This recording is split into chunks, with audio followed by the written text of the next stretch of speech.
Trent Sherfield, what is it today? Former or NFL receiver day, asking about a receiver. Where will Odell Beckham end up?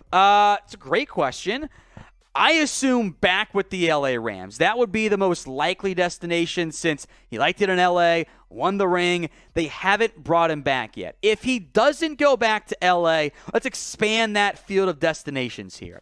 New Orleans Saints. Just keep bringing in the local boys. Honey Badger would love it. I would not rule out the Green Bay Packers. I know they drafted Christian Watson in round 1.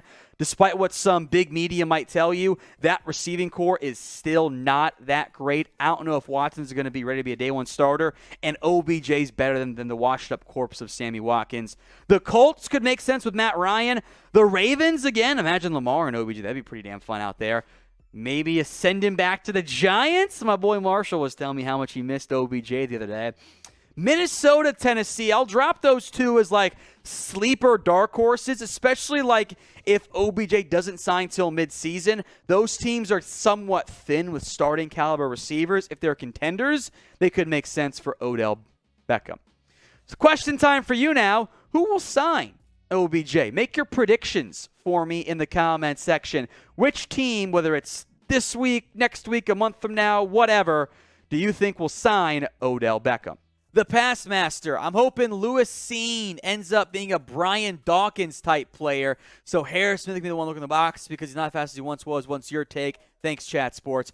I would not put Brian Dawkins' name alongside of Lewis Cine, in large part because Dawkins is one of the best safeties in NFL history, and I don't want to set up unrealistic expectations for the 32nd overall pick. I do like Lewis Cine. My athletic comp was Justin Reed of the Texans. If you get that out of him, I think you'll be very pleased with the draft selection.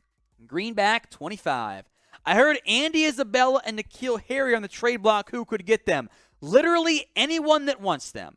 Those two players, Arizona State and then UMass, of course, now with the Patriots and the Cardinals, have not been good football players. They have been busts at this stage. So teams that need a receiver at some level, the Falcons, the Ravens, the Titans, the Vikings, the Packers, yes, still Green Bay, as far as I'm concerned. They could offer a conditional 7th-round pick, and I think the Cardinals and Patriots say, yes, let's do it, and they accept that trade then and there. They might just end up getting cut, by the way. I want you to now name a player who you want to trade for. Could be any player, any team. Try to keep it somewhat realistic. Let me know in the comments. From Jim Panson, 84. Which day 3 pick do you think could have an immediate impact? So there are going to be a lot of guys on day 3 that step up and play a big-time role early. I think the first 3 picks of day 3, right? Cade Otton to the Bucks, Dameon Pierce to the Texans, Perion Winfrey. All those guys could step up sooner rather than later. Looking through my list here as well, I like Neil Farrell a lot. The Charlie Kohler pick I like. Technically, your kickers and punters can make a big impact, but I hate that. Calvin Austin to the Steelers. I really like that pickup in the 4th round as well. We mentioned Tyler Algier of the Falcons earlier in today's live show. He's a good fit as an early impact type of player. Those skill position players also often make their impact felt kind of quickly. I thought Jamari Salyer to the Chargers was a steal later on in the draft. That's another one in terms of offensive line play who could make a nice impact for you. Cameron Christie, best fits for Tretter. Dolphins would be awesome. Minnesota Vikings would be a fun fit if you don't trust Garrett Bradbury. Cowboys could be an option as well, but if you run a zone blocking scheme on offense, pick up JC Tretter. For live shows, NFL news, rumors, and more, all season and off-season long, you've come to the right spot. Hit that big red button and subscribe at youtube.com/chatsportstv. From Oliver Sandy, where will Akiem Hicks sign?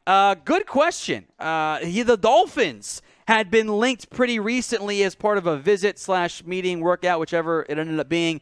I don't think they're the only potential destination. Hicks is best as a 3-4 defensive lineman, so these teams will run 3-4 fronts, so some teams I think you should keep in mind. The Minnesota Vikings, I think are a great second fit beyond your favorites in Miami. If you want to try him at nose guard, Tennessee could work.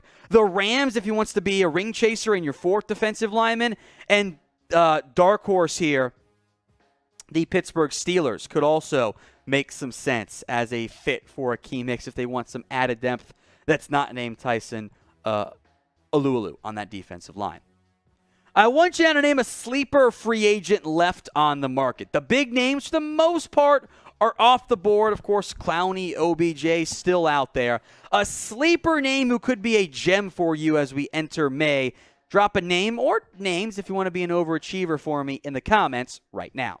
From Alaskan Grown, who has the best receiving core in the NFL in your opinion? A couple different teams really jump out.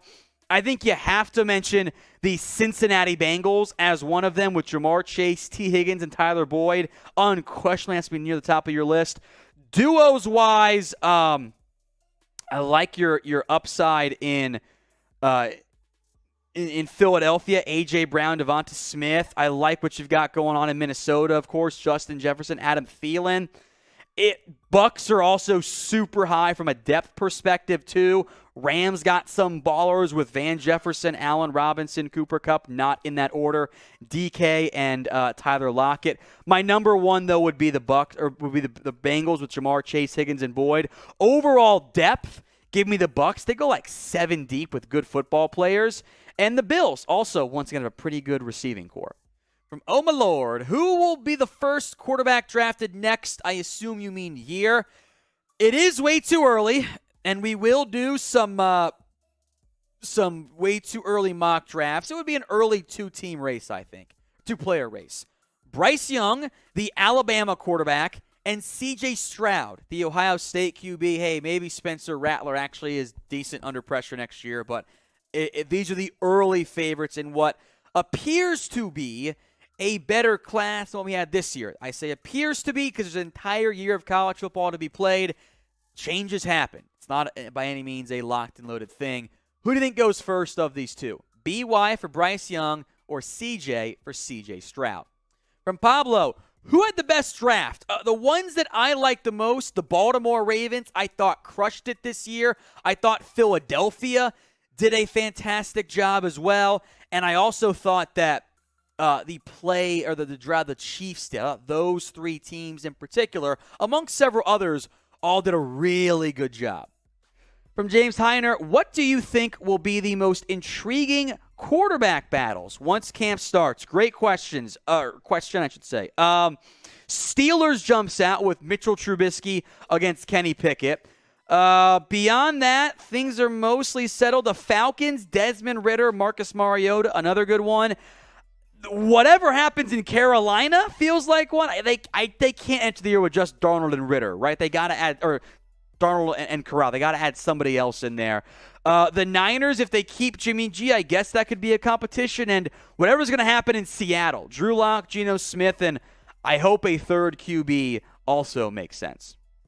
DCX Viper, who are your top prospects for the 2023 NFL Draft? I won't go too far in depth. We will eventually do a way too early 2023 class. Jackson Smith in no order. Jackson Smith in Jigba, the next great Ohio State wide receiver. Michael Mayer, tight end from Notre Dame. Clemson's got some good defensive ends. C.J. Stroud, Bryce Young, Jalen Carter from Georgia, and the number one guy right now, that is Will Anderson, the edge rusher out of Alabama. He would have been the consensus number 1 pick this year had he been draft eligible.